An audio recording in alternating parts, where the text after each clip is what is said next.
बहुत सारे वाक़यात हमें अपनी तारीख़ में मिलते हैं कि जहाँ पर हमें अमल से ज़्यादा नीयत पर मेहनत होते हुए नज़र आती है। इन्हीं में से एक वाक़या अशब बिन जुबैर अपना बयान कर रहे हैं।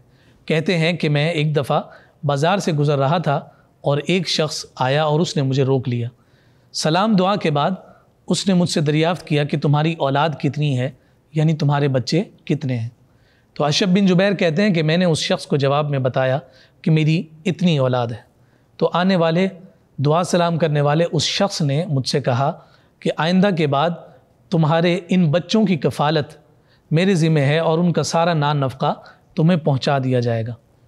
तो मैंने उससे दरियाफ़्त किया कि ये सिला रहमी और ये खैर ख्वाही मेरे साथ कौन करेगा।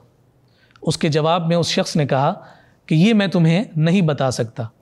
अशब बिन जुबैर कहने लगे कि मैंने उस शख्स से दरियाफ़्त किया कि मैं तो महज इसलिए पूछना चाहता हूँ ताकि मैं उस शख्स का शुक्रिया अदा करूँ।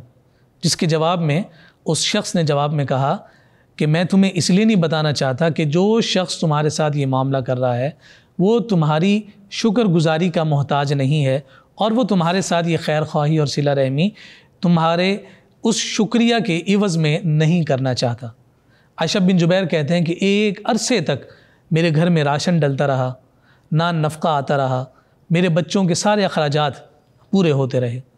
और फिर उसके बाद जब खालिद बिन अब्दुल्ला बिन उमर का इंतकाल हुआ, चूँकि वो एक बड़ा नाम था और औलिया और सालिहीन में शुमार किए जाते थे, जहाँ वो अल्लाह रब्बुल इज़्ज़त की इबादत और रियाज़त के ज़रिए से रूहानी मर्तबे पर फाइज़ थे, वहीं दुनियावी माल और दौलत के एतबार से भी उन्हें एक ख़ास स्टेटस हासिल था।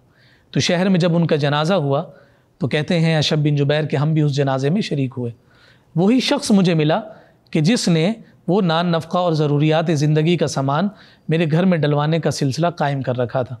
मैंने देखा कि वो ज़ारो क़तार रो रहा है और उसकी आंखों में आंसू हैं।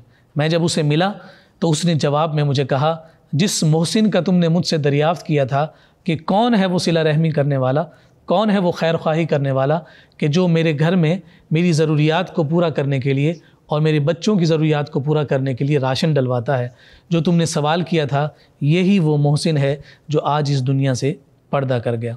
नाज़रीन कराम, इस तरह की हमें बहुत सारी मिसालें मिलती हैं कि लोगों ने ज़िंदगी गुजार दी किसी एक नेमत पर और उस नेमत की नेकी के हुसूल के लिए इस्तकामत पर कायम रहकर, चूँकि वो चाहते यही हैं कि हम जो कुछ करें उसका बदला हम अपने उस अज़ीम परवरदिगार से ही हासिल करें कि जिसकी खातिर वो इस नेक काम को सरअंजाम दे रहे हैं।